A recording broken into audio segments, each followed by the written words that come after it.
Asenath appeared in the streets and chatted in a sprightly way with a large number of acquaintances, apologising for her recent absences and speaking incidentally about the nervous breakdown and hysteria of a guest from Boston. The guest was never seen, but Asenath's appearance left nothing to be said. And then someone complicated matters by whispering that the sobs had once or twice been in a man's voice. One evening in mid-October, I heard the familiar 3 and 2 ring at the front door. Answering it myself, I found Edward on the steps and saw in a moment that his personality was the old one, which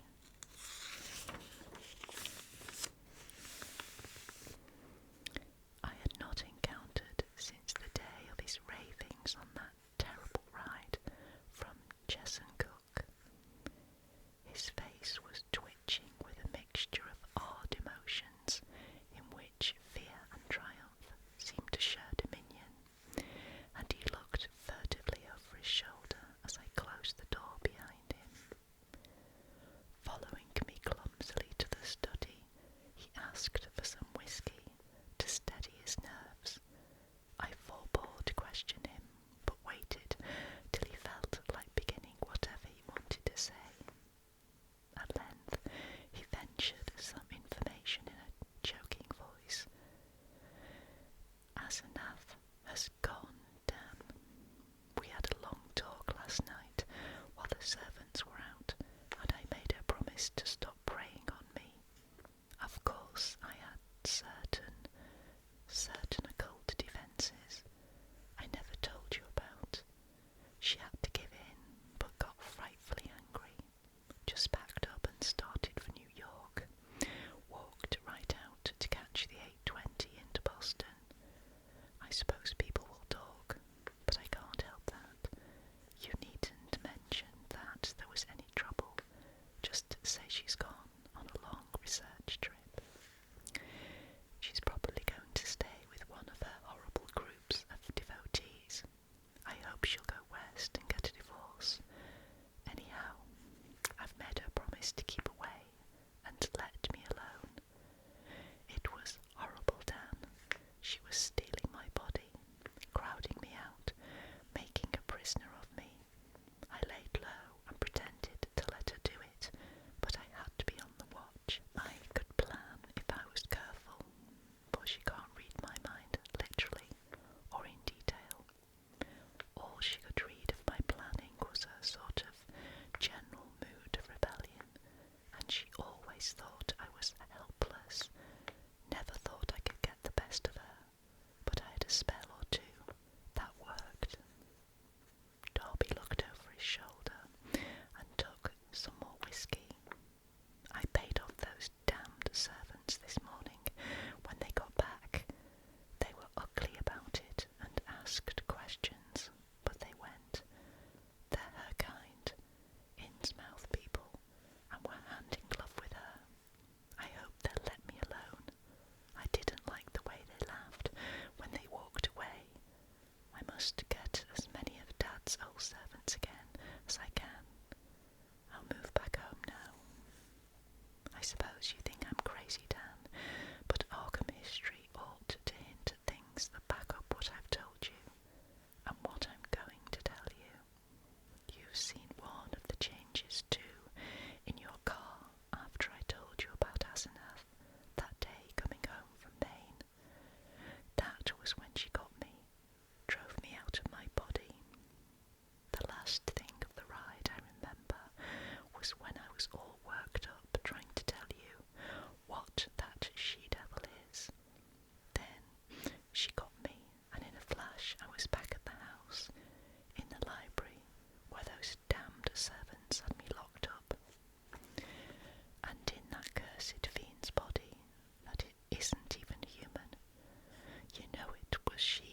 just as she wanted to be. I suppose she'd have put me out of the way, killed her own ex-body with me in it. Damn her, just as she did before, just as she, he, or it did before. Edward's face was now atrociously distorted, and he bent it uncomfortably close to mine, as his voice fell to a whisper. You must know what I hinted in the car, that she isn't Asenath at all, but really old Ephraim himself. I suspected it a year and a half ago, but I know it now. Her handwriting shows it when she's off guard.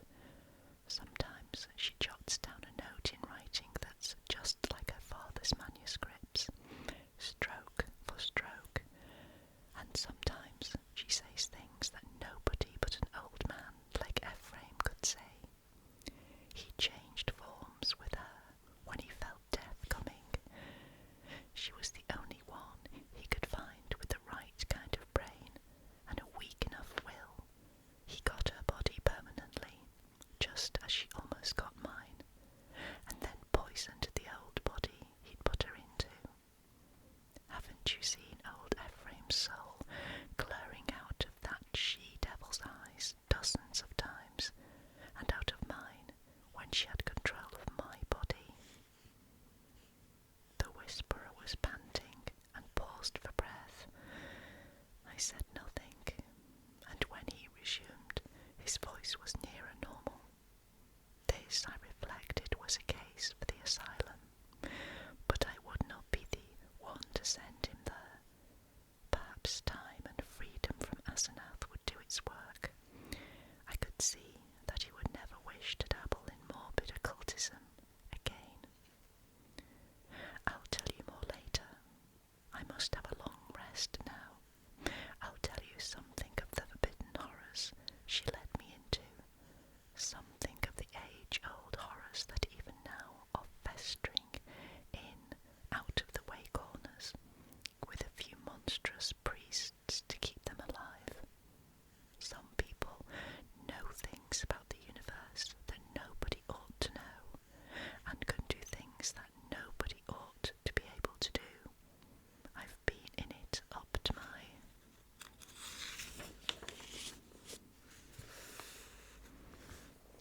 neck, but that's the end. Today I'd burn that damned Necromonicon and all the rest if I were librarian at Miskatonic. But she can't get me now. I must get out of that accursed house as soon as I can and settle down at home. You'll help me, I know, if I need help. Those devilish servants, you know. And if people should get too inquisitive about Asenath, you see, I can't give them her address. Then there are certain groups of searchers, certain cults, you know, that might misunderstand our breaking up. Some of them have damnably curious ideas and methods. I know you'll stand by me if anything happens, even if I have to tell you a lot that will shock you. I had Edward stay and sleep in one of the guest chambers that night, and in the morning he seemed calmer. We discussed certain possible arrangements for his moving back into the Derby mansion, and I hoped he would lose no time in making the change. He did not call the next evening, but I saw him frequently during the ensuing weeks. We talked as little as possible about strange and unpleasant things, but discussed the renovation of the old Derby house and the travels which Edward promised to take with my son and me the following summer. Of Asenath we said almost nothing, for I saw that the subject was a peculiarly disturbing one. Gossip, of course, was rife, but that was no novelty in connection with the strange menage at the old Crowenshield house. One thing I did not like was what Derby's banker let fall in an overexpansive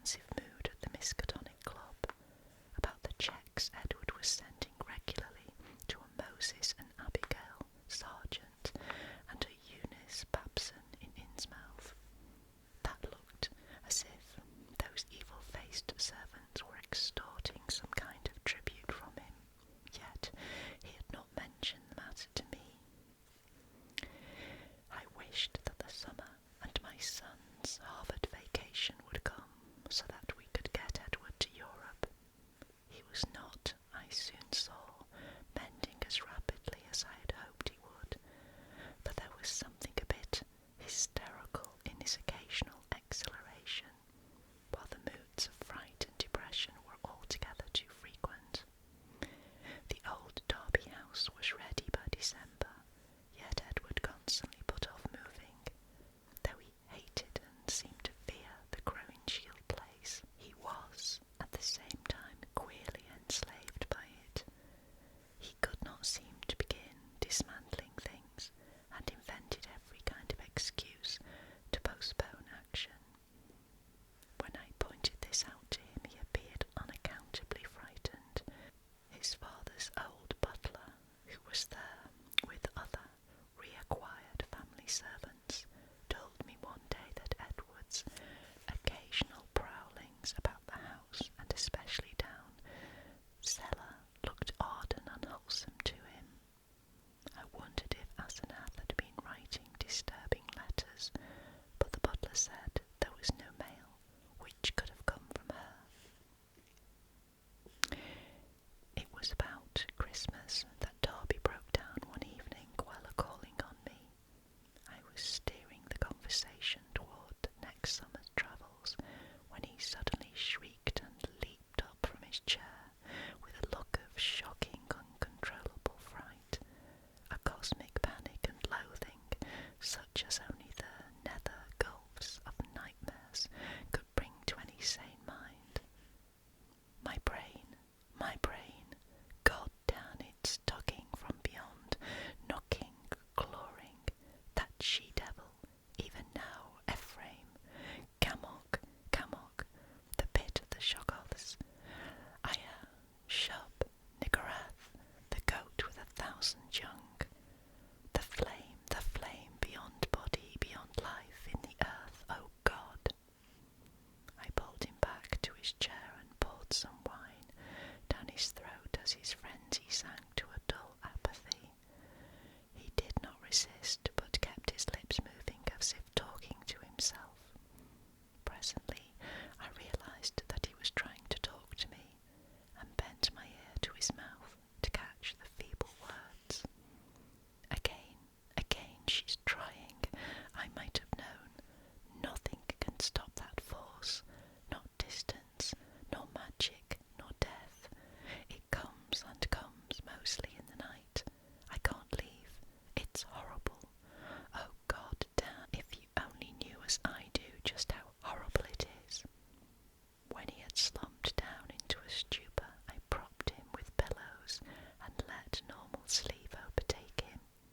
I did not call a doctor, for I knew what would be said of his sanity, and wished to give nature a chance, if I possibly could.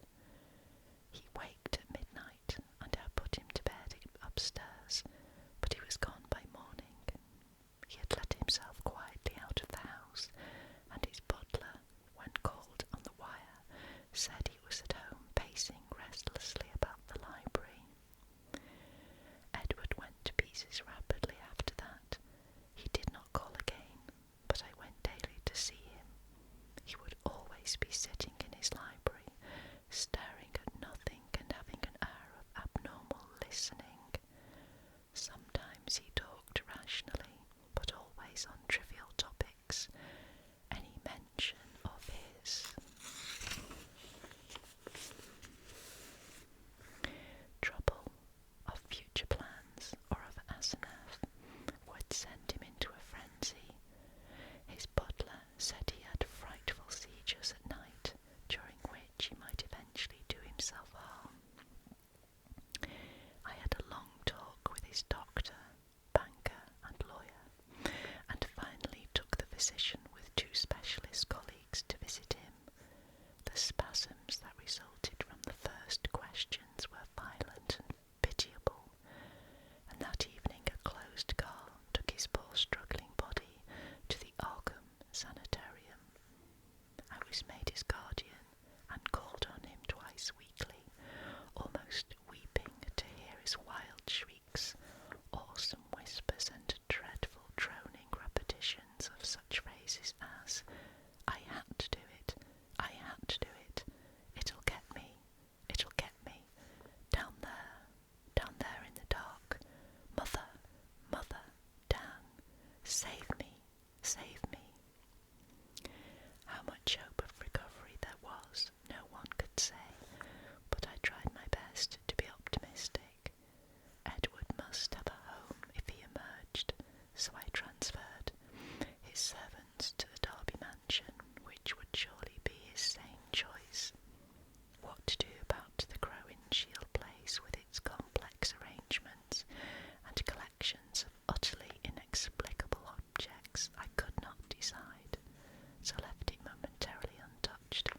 said, was badly impaired, but sanity itself was certain. Of course, he must remain some time for observation, but there could be little doubt of the outcome.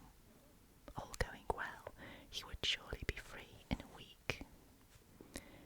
I hastened over in a flood of delight, but stood bewildered when a nurse took me to Edward's room. The patient rose to greet me, extending his hand with a polite smile, but I saw in an instant that he bore the strangely energised personality which had seemed so foreign to his own nature. The competent personality had found so vaguely horrible, and which Edward himself had once vowed was the intruding soul of his wife. There was the same blazing vision, so like Asenath's and old Ephraim's, and the same firm mouth, and when he spoke I could sense the same grim, pervasive irony in his voice, the deep irony so redolent of potential evil. This was the person who had driven my car through the night 5 months before, the person I had not seen since that brief call when he had forgotten the old-time doorbell signal and stirred such nebulous fears in me, and now he filled me with the same dim feeling of blasphemous alienage and ineffable cosmic hideousness. He spoke affably of arrangements for release, and there was nothing for me to do but assent, despite some remarkable gaps in his recent memories. Yet I felt that something was terribly, inexplicably wrong and abnormal. There were horrors in this thing that I could not reach. This was a sane person, but was it indeed the Edward Darby I had known? If not, who or what was it, and where was Edward? Ought it to be free or confined, or ought it to be extirpated from the face of the earth? There was a hint of the abysmally sardonic in everything the creature said. The Asenath-like eyes lent a special and baffling mockery to certain words about the early liberty earned by an especially close confinement. I must have behaved very awkwardly, and was glad to beat a retreat. All that day and the next I racked my brain over the problem. What had happened? What sort of mind looked out through those alien eyes in Edward's face? I could think of nothing but this dimly terrible enigma, and gave up all efforts to perform my usual work.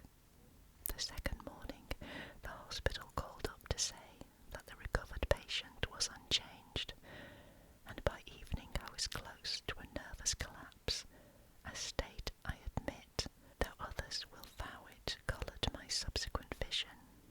I have nothing to say on this point, except that no madness of mine could account for all the evidence.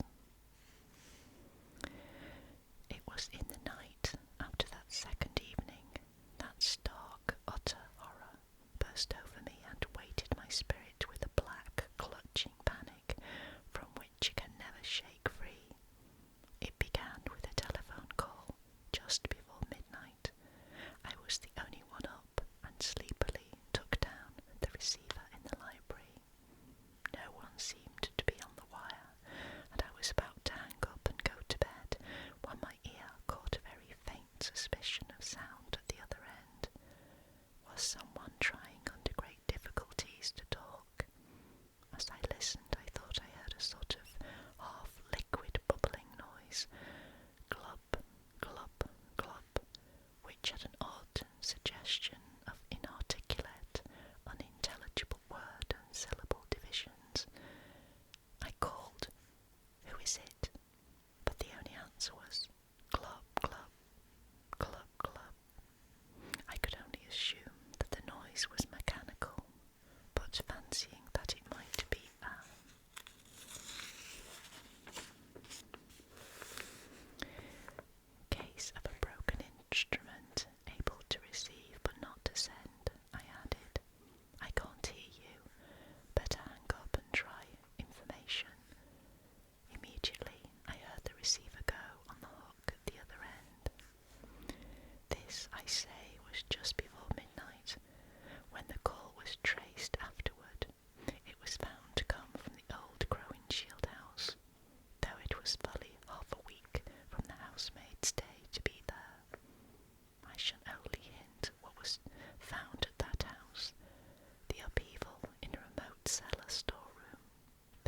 bags, the dirt, the hastily rifled wardrobe, the baffling marks on the telephone, the clumsily used stationery, and the detestable stench lingering over everything. The police, poor fools, have their smug little theories and are still searching for those sinister discharged servants who have dropped out of sight amidst the present furore.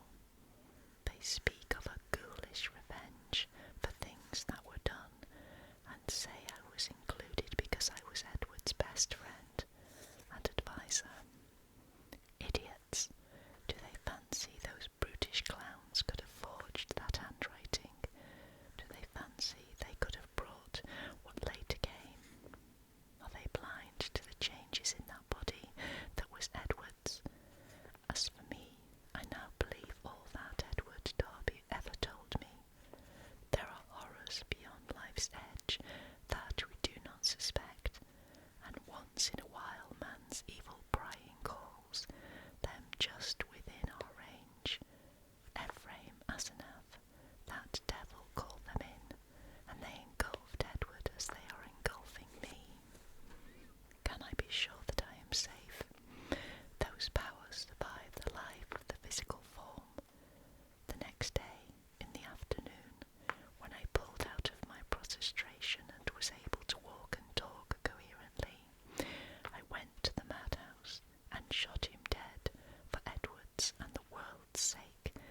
But can I be sure Tilly is cremated? They are keeping the body for some silly autopsies by different doctors, but I say he must be cremated. He must be cremated. He who was not Edward Darby when I shot him. I shall go mad if he is not, for I may be the next. But my will is not weak, and I shall not let it be undermined by the terrors I know are seething around it. One life, Ephraim, Asenath, and Edward, who now I will not be driven out of my body. I will not change souls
As I stepped unsteadily forward, the figure made a semi-liquid sound like that I had heard over the telephone.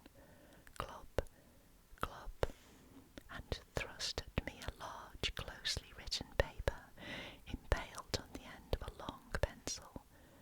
Still reeling from the morbid and unaccountable fetter, I seized this paper and tried to read it in the light from the doorway. Beyond question, it was in Edward's script, but why had he written when he was close enough to ring, and why was the script so awkward, coarse and shaky? I could make out nothing else in the dim half-light, so edged back into the hall, the dwarf figure clumping mechanically after, but pausing on the inner door's threshold. The odour of this singular messenger was really appalling, and I hoped, not in vain, thank God, that my wife would not wake and confront it. Then, as I read the paper, I felt my knees give under me, and my vision go black. I was lying on the floor when I came to, that accursed sheet still clutched in my fear-rigid hand. This is what it said. Dan, go to the sanitarium and kill it. Exterminate it. It isn't Edward Darby anymore. She got me. It's Asenath, and she has been.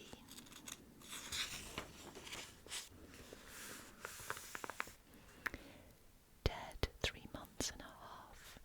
I lied when I said she had gone away. I killed her. I had to. It was sudden, but we were alone and I was in my right body. I saw a candlestick and smashed her head in. She would have got me for good at Hallowmass.